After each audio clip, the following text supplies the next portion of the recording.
16 መፈታተን። ከመጀመሪያው ኃጢአት አንስቶ ዲያብሎስ ታዳኞቹን ለማጥመድና ለመጣል ፈተናን እያቀረበ መፈታተኑን አላቋረጠም። ለቀደሙት አባቶቻችን ያቀረበው የመጀመሪያው ፈተና እንደ እግዚአብሔር መልካምና ክፉን የምታውቁ ትሆናላችሁ የሚል ነበር። ኦሪት ዘፍጥረት ምዕራፍ 3 ቁጥር 5። በመቀጠልም ሰዎችን በሥጋ ምኞት፣ የዓይን አምሮትና ስለ ገንዘብ መመካት ይፈታተን ጀመር። አንደኛ ዮሐንስ ምዕራፍ 2 ቁጥር 16። ንጉሥ ሰሎሞንንም በዚሁ ፈትኖታል። መጽሐፈ መክብብ ምዕራፍ 2 ከቁጥር 1 እስከ 10። መድኃኒታችን ኢየሱስ ክርስቶስንም በገዳመ ቆሮንቶስ በስስት በትዕቢትና በፍቅረ ንዋይ ፈትኖታል። የማቴዎስ ወንጌል ምዕራፍ 4። አምላካችን ግን ዲያብሎስን አሳፍሮ መልሶታል። የዲያብሎስ ፈተናዎች ቀድሞ የሚያዘነብለውን ወይም ሊያዘነብል የሚችለውን የሰዎችን ልቡና ነው የሚያጠምዱት። የማያወላውል ጽኑ ልቡና ያለው ግን እንዲህ ያሉትን ፈተናዎች ይቃወማል እንጂ አይፍረከረክም። ንግሥቲቱ ኤልዛቤል አስቀድማ ንጉሥ አካብን በቁጥጥር ስር አድርጋ እንደነበረ ሁሉ ንጉሥ ኢዩንም እንደዚያው ለመቆጣጠር ተኳኩላ ነበር። ዓይኗን ተኳለች፣ ራሷንም አስጌጠች። መጽሐፈ ነገሥት ካልዕ ምዕራፍ 9 ቁጥር 30። ይሁን እንጂ ኢዩ በዚህ የሐሰት ውበት አልተፈተነም። በንቀት ዓይን ከተመለከታት በኋላ ከሰገነቱ ላይ ወደ ታች ወርውረው እንዲጥሏት አዘዘ እንጂ። አንዳንድ ጊዜ ዲያብሎስ ፈተናዎቹን የልብ ትርታን የማድመጥን ያህል አጢኖ የሚያቀርባቸው ይመስላል። ታዳኙ በቀረበበት ፈተና መድከም አለመድከሙን ጠጋ ብሎ ትርታውን ያዳምጣል። ጠጋ ብሎ ሲያዳምጥ አለመደንገጡን ከተመለከተ ምንም እንኳ ኢየሱስ ክርስቶስ ቢያሸንፈውም ልክ በእርሱ ላይ እንዳደረገው ሌሎች ፈተናዎችን እያፈራረቀ በዚያ ሰው ላይ ያቀርባል። ዲያብሎስ በዚህ ረገድ ረዘም ያለ የሥራ ልምድ ስላለው ለእያንዳንዱ ሰው የሚስማማውን ፈተና ለመምረጥ ብዙ አይቸገርም። አንድ ሰው የሚወደውን ነገር ስለሚያውቅ በዚያ በሚወደው ነገር ይፈትነዋል። ኢየሱስ ክርስቶስን በዳቦ የፈተነው መራቡን ስላወቀ ነበር። በኋላም ተራበ። የማቴዎስ ወንጌል ምዕራፍ 4 ቁጥር 2። ንጉሥ ሳኦልንም የሚያማክረው ማጣቱን ከተመለከተ በኋላ ነበር በመናፍስት ጠሪ የፈተነው። መጽሐፈ ሳሙኤል ቀዳማዊ ምዕራፍ 28 ከቁጥር 4 እስከ 7። እስራኤላውያንንም በወርቅ ጥጃ የፈተናቸው ሙሴ ወደ ሲና ተራራ በወጣበት መንፈሳዊ አመራር በጠፋበትና ለትንቢት ክብር በጎደለበት ምቹ ጊዜ ነበር። ኦሪት ዘጸአት ምዕራፍ 32 ከቁጥር 1 እስከ 4። ብዙ ጊዜ የዲያብሎስ ፈተና ከማንኛውም መንፈሳዊ ተግባርና ከንስሐ የሚያደናቅፍ ስለሆነ ጠንካራና ውጤታማ ነው። አንድ ሰው ባለው ኃይል ሁሉ ቆርጦ ንስሐ ለመግባት ሲነሳ ከዚህ ቀደም ለረዥም ጊዜ የተመኘውን ነገር ግን ብዙ ጊዜ ሞክሮ ያጣውን ኃጢአት ይሰጠዋል። በራሱ የመጣ ይመስል እንዴት እንደመጣ በማያስተውለው መልኩ ድንገት ከፊት ለፊቱ ያስቀምጥለታል። በዚያም ተሸንፎ ይወድቅ ዘንድ ሊፈታተነው ይጀምራል። ለምሳሌ አንድ ሰው ክርስትናውን የሚፈታተኑ መጻሕፍትን ማንበብ ያቁም እንበል። በዚያው ቀን ዲያብሎስ ይህ ሰው ቀደም ሲል ለረዥም ወራት ሊገዛው ጓጉቶ ሲፈልግ ያጣውን መጽሐፍ በአንድ ጓደኛው እጅ ይልክለታል። በዚያ መጽሐፍ ውስጥ በተጻፉት ፈተናዎች ፊት ራሱን ደካማ ሆኖ ስለሚያገኘው ያነበውና ይወድቃል። አንድ ወጣት ለዝሙት ንስሐ ቢገባ ኃጢአቱ በራሱ ሲፈላለገው ይገኛል። ይህ ምስኪን ሰው ሊያልፈው የማይችለው አጋጣሚ እንደሆነ አድርጎ ይረዳል። ዲያብሎስም አጋጣሚውን ተጠቀምበት፣ ከዚያ በኋላ ንስሐ ትገባለህ ይለዋል። ስለሆነም ዲያብሎስ አንድ ሰው ከኃጢአት መሸሹን ሲመለከት በቁስሉ ላይ የትኛው ቦታ የበለጠ እንደሚጠዘጥዘው በሚገባ ስለሚያውቅ እጅግ ከባዱን ፈተና ያመጣበታል። ስለዚህ ንስሐ ከገባህ በኋላ ያ ኃጢአት በሚያስደንቅ ሁኔታ ከተከታተለህ መልካም አጋጣሚ በማለት ፈንታ ይህ በትክክል የዲያብሎስ ሥራ ነው በል። ይህ እንደ እንግዳ ደራሽ እንደ ውሃ ፈሳሽ ድንገት የሆነ ነገር ሳይሆን በሚገባ የተጠና የዲያብሎስ ዕቅድ ነው። ይህን የሚገልጥልንና እንድናመልጠው የሚረዳን አምላካችን ስሙ የተመሰገነ ይሁን። ቅዱሱና ኢትዮጵያዊው መነኩሴ በሽሂት ምድረ በዳ በተጋድሎ ሳለ የዲያብሎስ ዕቅድ በተመለከተ ወጥመድ አባቴ ወጥመድ በማለት ነበር የጮኸው። 17 ማደንዘዝ። አንድ ሰው ስለ ድህነቱ ንቁ በነፍሱም ጠንቃቃ ከሆነ ለነፍሱ መውደቅ አስቸጋሪ ነገር ነው። አንድ መንፈሳዊ አባት ምኞት፣ አለመጠንቀቅና መርሳት ኃጢአትን ይቀድማሉ። አለመጠንቀቅና ኃጢአት ግን የዲያብሎስ ማደንዘዣዎች ናቸው ብለዋል። ሰው ከደነዘዘ ልክ ራሱን እንደሳተ ሁሉ ዝም ብሎ ወደ ኃጢአት ይጓዛል። በጠፋው ልጅ ታሪክ ውስጥ ወደ ልቡም ተመልሶ የሚል ሐረግ አለ። የሉቃስ ወንጌል ምዕራፍ 15 ቁጥር 17። በዚህ ሐረግ ውስጥ ተመልሶ የሚለው ቃል ያን ሁሉ ነገር ሲያደርግ በነበረበት ጊዜ ሁሉ በከፊል ወይም ሙሉ ለሙሉ ራሱን አያውቅ እንደነበር የሚያመለክት ነው።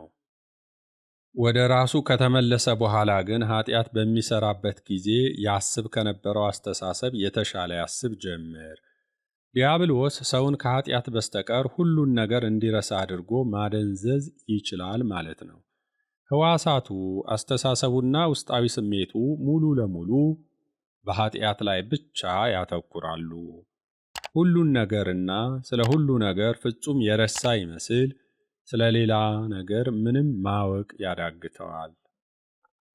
በእግዚአብሔር መልክና ረአያ መፈጠሩን፣ ትእዛዛቱንና ውጤታቸውን ሁሉ ይረሳል። ያለበትን መንፈሳዊ ደረጃ፣ መንፈሳዊ ተግባራቱን፣ አምልኮቱንና ጥንቃቄውን ሁሉ ይዘነጋል። የእግዚአብሔርን ቃል ኪዳንና የራሱን ስዕለት ጭምር ይረሳል። አልፎ ተርፎም ራሱን በመግዛት ጾም ላይ መሆኑን ከመርሳቱም በላይ የበዓላት ቀናቱንም ይዘነጋል። በመጨረሻም ሙሉ ለሙሉ የደነዘዘ ይመስል የእግዚአብሔርን ማስጠንቀቂያና ፍርድ ይረሳል። ዲያብሎስ በኃጢአት አደንዝዞታልና ስለምንም ነገር ማወቅ ይሳነዋል። ወደ ልቡ የሚመለሰው ከወደቀና ሁሉም ነገር ካበቃለት በኋላ ይሆናል። ንጉሥ ዳዊት በዚህ አይነት መልኩ ስለደነዘዘ ነው ከአንዱ ኃጢአት ወደ ሌላ ኃጢአት እየተሸጋገረ የሄደው። ነቢዩ ናታን ያ ሰው አንተ ነህ በማለት የተናገረውን ቃል እስከሰማበት ሰዓት ድረስ ወደ ልቡ አልተመለሰም ነበር።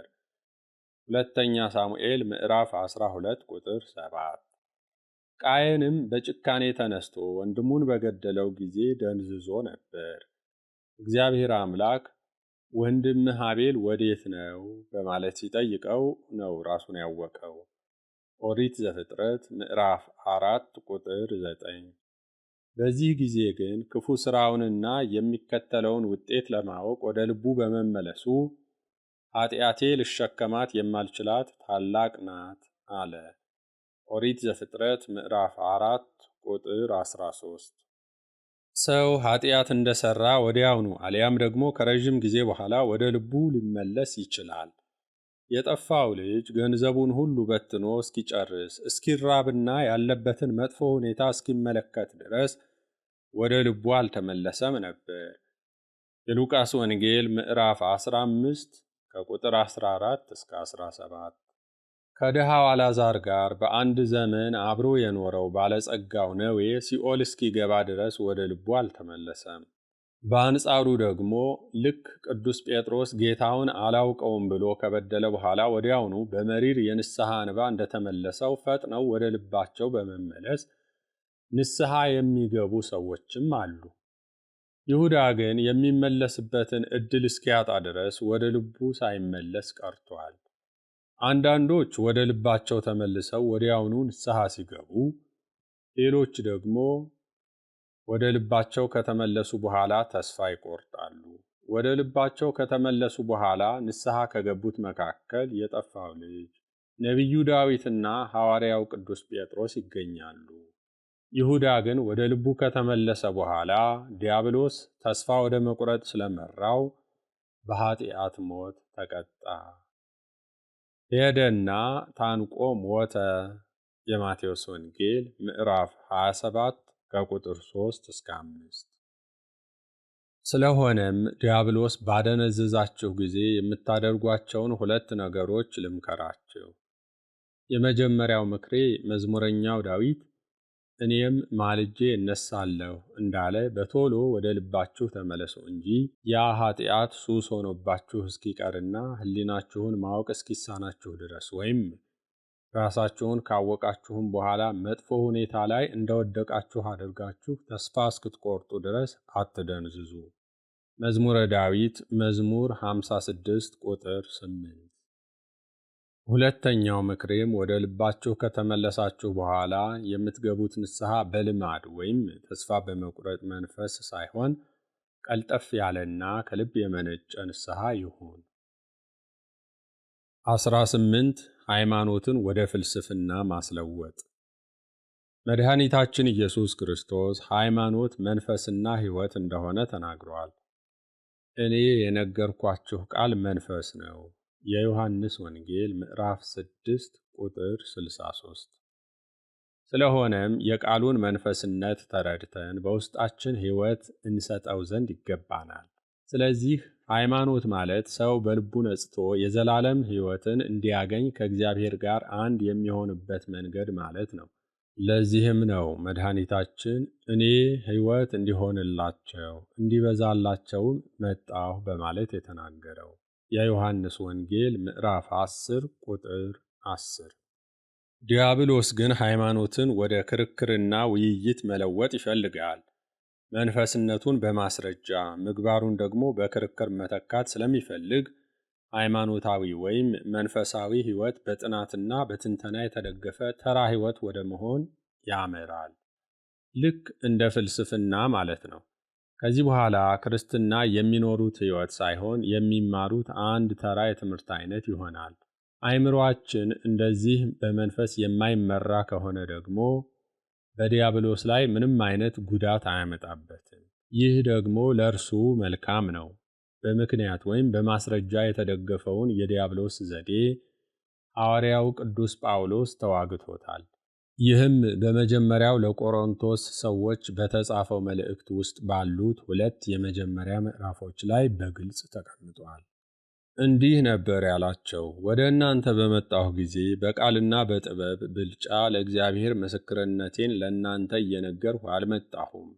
ቃሌም ስብከቴም መንፈስና ኃይልን በመግለጥ ነበር እንጂ በሚያባብል በጥበብ ቃል አልነበረም። አንደኛው ቆሮንቶስ ምዕራፍ 2 ከቁጥር 1 እስከ 4። ከዚህ በተጨማሪም የክርስቶስ መስቀል ከንቱ እንዳይሆን በቃል ጥበብ አይደለም በማለት ተናግሯል። አንደኛ ቆሮንቶስ ምዕራፍ 1 ቁጥር 17። ስለ ክርስቶስ መስቀል መመሰጥ በትንተናና በክርክር ሊደናቀፍ የማይገባው መንፈሳዊ ምግባር ነው።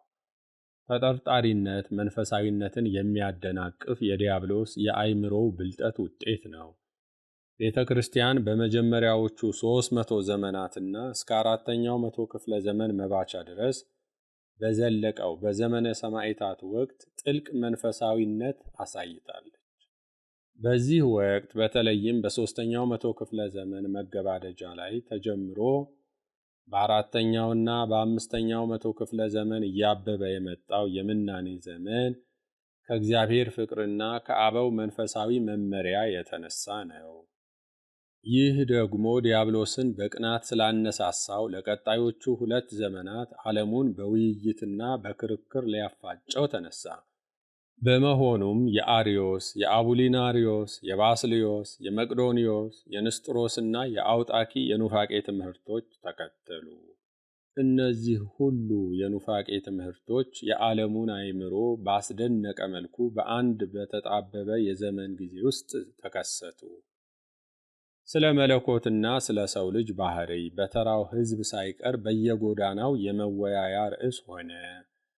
በዚህ ጊዜ ዲያብሎስ የመጽሐፍ ቅዱስን ጥቅሶች አዛብቶ በመተርጎም የተሳሳተ አመለካከትንና ጥርጥርን ሲዘራ የቤተ ክርስቲያን አባቶች ደግሞ ይህን የጥርጥርና የኑፋቄ ትምህርት ለማስተካከል ለረዥም ጊዜ ደከሙ። ዲያብሎስ የሕይወታችንን ዘመን በሙሉ ትክክል ባልሆነ አስተሳሰብና በክርክር እንድናሳልፈው ይወዳል። በእያንዳንዱ ትውልድ ሃይማኖትን ወደ ውይይት፣ ክርክር፣ መላምት፣ ጥርጥር፣ የግል አመለካከትና የተዛባ እይታ የሚለውጥ ሰው ማስነሳት ዛሬም የዲያብሎስ ዕቅድ ነው። በአንድ ወገን ክርክርና ብጥብጥን ከጫረ በኋላ በሌላ ወገን ደግሞ ሃይማኖትና እምነትን ለማስጠበቅ በሚል ሽፋን ሌላ ሁከት ይለኩሳል። በዚህም ቤተ ክርስቲያን በተለያዩ ፓርቲዎችና ድርጅቶች ስትከፋፈል ዲያብሎስ ሐሴት ያደርጋል። ከዚህ በኋላ በኑፋቄ ማዕበል የተወሰዱትም ሆኑ ተጠራጥረው የቀሩት የእርሱ የጥቃት ሰለባዎች ሆነው ይቀራሉ። የመናፍቃንን ወይም የኑፋቄን የጥርጥር ትምህርት እንዲያጋልጡ አባቶቻችንን የረዳ እግዚአብሔር የተመሰገነ ይሁን። እስቲ በምሳሌነት ቅዱስ አትናቴዎስ ስለ ቃል ሥጋ መሆን የጻፈውን ተመልከቱ። ጽሑፉ መንፈስን፣ የነገረ መለኮት ትምህርትንና ቀኖናን ያካተተ ነው። እርሱ ይህን ያዘጋጀው ሌሎች በትንተናና በፍልስፍና በተጠመዱበት ወቅት ነበር። በእነዚያ በአራተኛውና በአምስተኛው መቶ ክፍለ ዘመናት የመናፍቃኑ ትምህርትና ለዚህም ትምህርት ከተሰጠው በቂ ምላሽ ጎን ለጎን የምናኔ ኑሮ ከመንፈሳዊ አመራሩ ጋር እየተስፋፋ በመምጣቱ ዲያብሎስ ላመጣው መዘዝ ተመጣጣኝ መንፈሳዊ ተግባር ሊያከናውን በቅቷል። ለዚህም እግዚአብሔር የተመሰገነ ይሁን። የመናፍቃን ምላሽ እምነትን ለመጠበቅ በጣም አስፈላጊ ቢሆንም ይህን ብቻ በማከናወን መጠመድ ግን ለቤተ ክርስቲያን እንቅፋት ነው። ይሁን እንጂ እግዚአብሔር ጥርጣሬን ለማስወገድና እምነትን በልብ ለማጽናት ለበጎ አደረገው። ዲያብሎስ መንፈሳዊ ጉዳዮችንም ወደ ፍልስፍና መለወጥ ይሞክራል። ለምሳሌ ጸሎትን የራሱ ሕግ ወዳለው ፖለቲካዊ ዘይቤ ይለውጣል። በተመሳሳይ መልኩም ምናኔን የሚቃረኑ ሐሳቦች የሚጋጩበት ትምህርት ቤት አድርጎ ይለውጠዋል። በባዕት መወሰን ወይስ መስራት፣ ተመስጦ ወይስ አገልግሎት በማለት ከዚህ በኋላ ጉዳዩ ሁሉ ወደ ውይይትና ክርክር ይለወጥና ለዲያብሎስ ደስታን ይፈጥርለታል። ጌታችን ያስተማረውን አቡነ ዘበሰማያት ጸሎትን እንኳ በአተረጓጎም አዛብቶ ወደ ቅራኔ ይለውጣል። አንዳንድ ሰዎች የዕለት እንጀራችንን ዛሬ ስጠን ብለው ሲጸልዩ፣ ሌሎች ደግሞ የሚመጣውን ቀን እንጀራችንን ዛሬ ስጠን ብለው ሲጸልዩ ትሰማላችሁ። በዚህም ከሚጋጩ አተረጓጎሞችና አእምሮ ግራ መጋባት የተነሳ ጸሎቱን በተመስጦ ከመጨረስ ይልቅ ይበልጥ ትክክል የሆነው አተረጓጎም የትኛው ነው በሚል ውይይትና ክርክር ይነሳል። በተመሳሳይ መልኩ በተለያዩ የቤተ ክርስቲያን ሥርዓት ነክ ጉዳዮች ላይም መንፈሳዊነታቸውንና የሚፈጥሩትን ተመስጦ ለማጥፋት ዲያብሎስ አተረጓጎምን በማዛባት ጦርነት ይከፍታል። ለዲያብሎስ በቤተ ክርስቲያን ውስጥ አዲስና እንግዳ አመለካከቶችን ለመፍጠር ምንኛ ቀላል ነው። ከትክክለኛ ትርጉማቸው ውጭ የሆኑ ትርጓሜዎችንና እንግዳ እምነትን አዲስ በመጣ ነገር ሁሉ ለሚማረከው ያቀብለዋል። እንዲህ ያሉ አዳዲስ አመለካከቶችን ለሚያደርሰው ወይም ለሚያሳትመው ግለሰብ ከዚህ ቀደም የነበሩትን ጸሐፊዎች ሁሉ ትክክል አለመሆናቸውን ይገልጽለታል። ይህም ሰው መንፈሳዊ አመለካከቶችንና የልብ ንጽሕናን ከመጠቀም ይልቅ በዲያብሎስ አማካይነት ከግል ከመነጨ አመለካከትና ግንዛቤ ተነስቶ በምዕመናን መካከል ጠብና ክርክርን ይፈጥራል።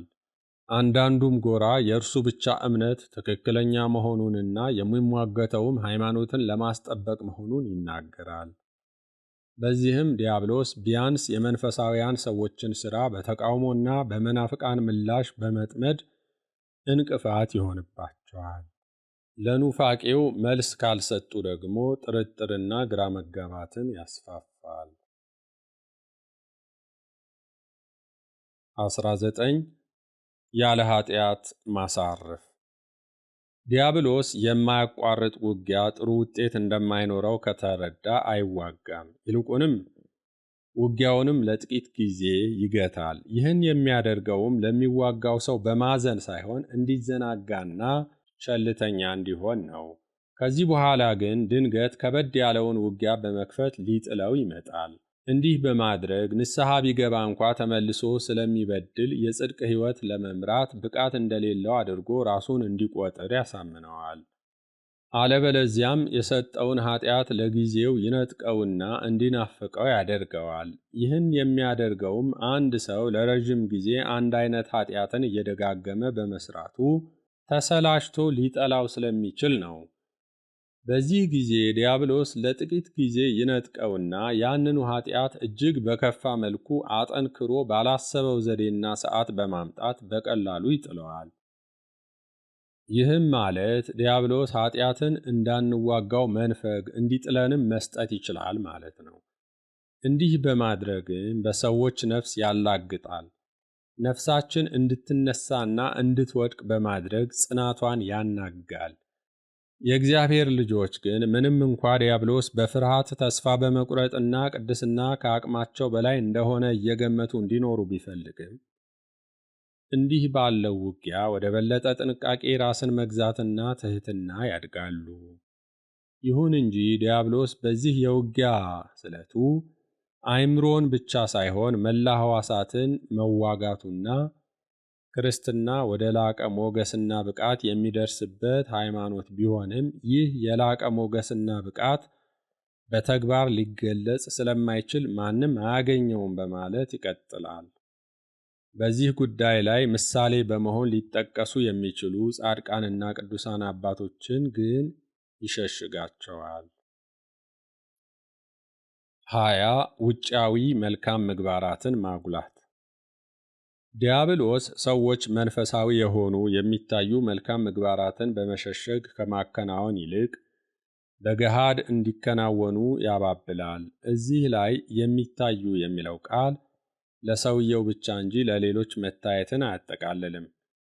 እንዲህ ባሉ ውጫዊ ምግባራት ሰውየው ራሱን እንዲያደንቅና የደረሰበት ደረጃ ላይ ያልደረሱትን በንቀት እንዲመለከት ያደርገዋል።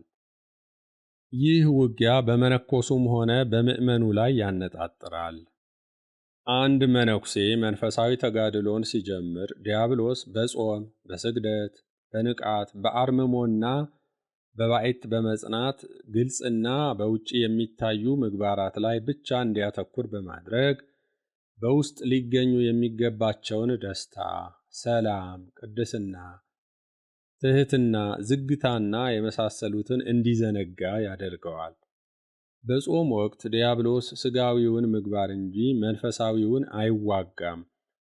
በዚህም ጾመኛው ከምግብ የሚከለከልበትን ጊዜና ርዝመቱን፣ ስለሚበሉ ምግቦች ከላመ ከጣመ ስለመከልከልና የሚጠጣ ውሃን ብዛት ስለመቀነስ ብቻ እንዲያሰላስልና በሥጋዊው ምግባር ላይ እንዲያተኩር ያደርገዋል።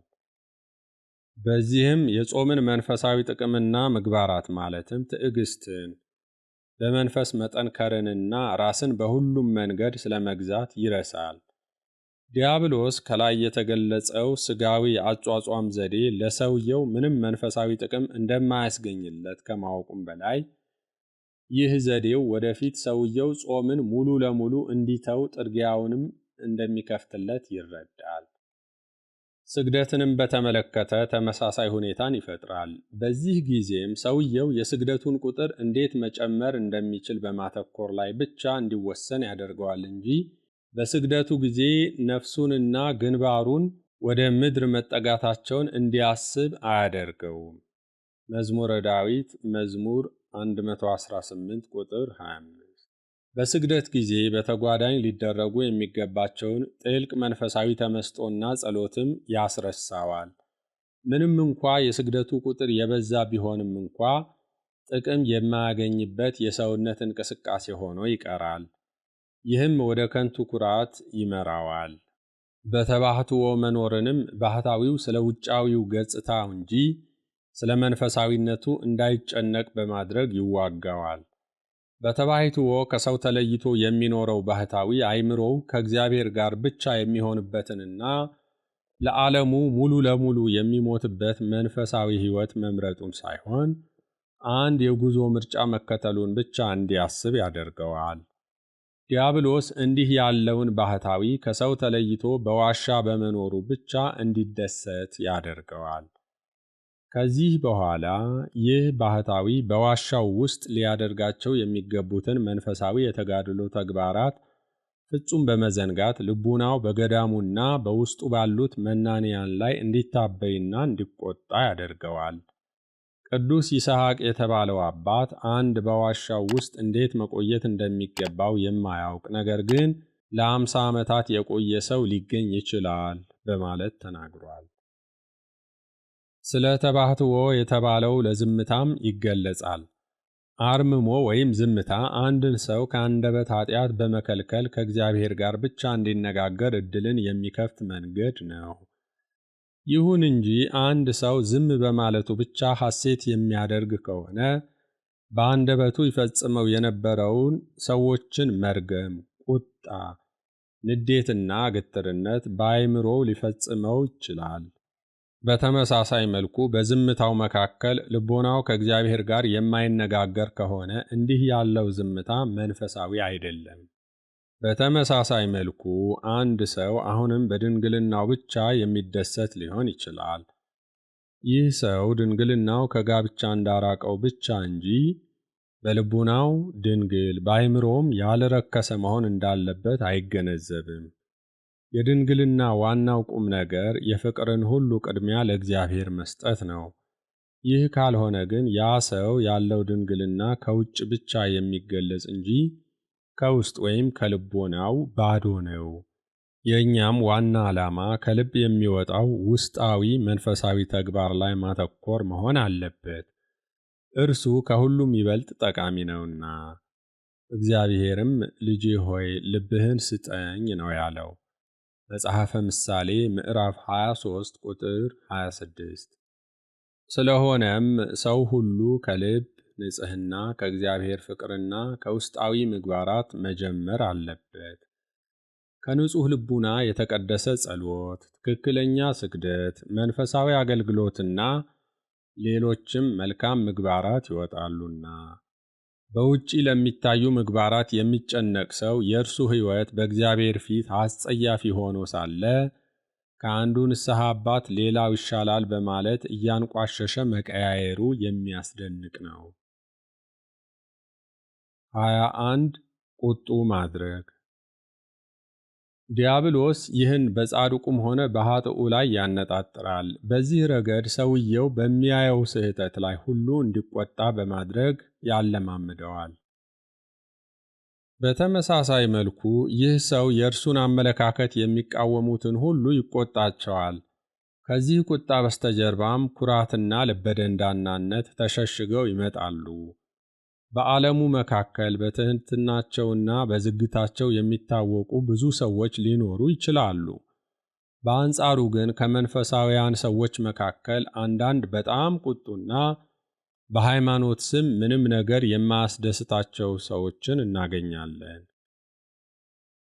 እነዚህ ሰዎች ከእነርሱ በቀር እግዚአብሔርን የሚያውቅና መንገዱንም የሚከተል ሰው ያለ አይመስላቸውም። በዚህ ቁጡነታቸውም ማንም ተራ ምዕመን ሊፈጽማቸው የሚችላቸውን ብዙ ስህተቶች ሲፈጽሙ ይስተዋላሉ። በዚህም የመንፈስ ቅዱስ ፍሬዎች የሆኑትን ትዕግስትንና በጎነትን እንዲዘነጉ ያደርጋቸዋል።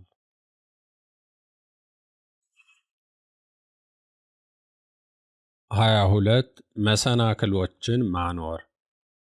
ማንኛውም መንፈሳዊ ድርጊት በዲያብሎስ ለሚዘጋጁ መሰናክሎች የተጋለጠ ነው። ሐዋርያው ፈቃድ አለኝና መልካሙን ግን ማድረግ የለኝም በማለት እንደተናገረ፣ አንድ ሰው መልካም የሆነውን መንፈሳዊ ተግባር ለመፈጸም ከተነሳ በኋላ ያ መልካም ምግባሩን እንዳይፈጽመው ዲያብሎስ ባለው ኃይል ሁሉ ይቃወመዋል። ሮሜ ምዕራፍ 7 ቁጥር 18። መሰናክሎችም ድንገተኛ አጋጣሚዎች፣ ዝንጋኤ ወይም መርሳት፣ ጊዜ ማጣትና የጠላት ወይም የሐሰተኛ ወንድሞች ተቃውሞ ሊሆኑ ይችላሉ። በእነዚህ መካከልም ዲያብሎስ ብቅ ብሎ ይህ የእግዚአብሔር ሥራ ቢሆን መፍትሔውን ሊሰጥህ ይገባ ነበር ይላል። ወይም ደግሞ መልካም ምግባር ስላለው ሰው ወደ ሌሎች በመሄድ ይህ ሰው የእግዚአብሔር ሰው ቢሆን ኖሮ እግዚአብሔር ያሳልፍለት ነበር በማለት በእነዚህ አባባሎች በአንድ ድንጋይ ሁለት ወፍ ይመታል።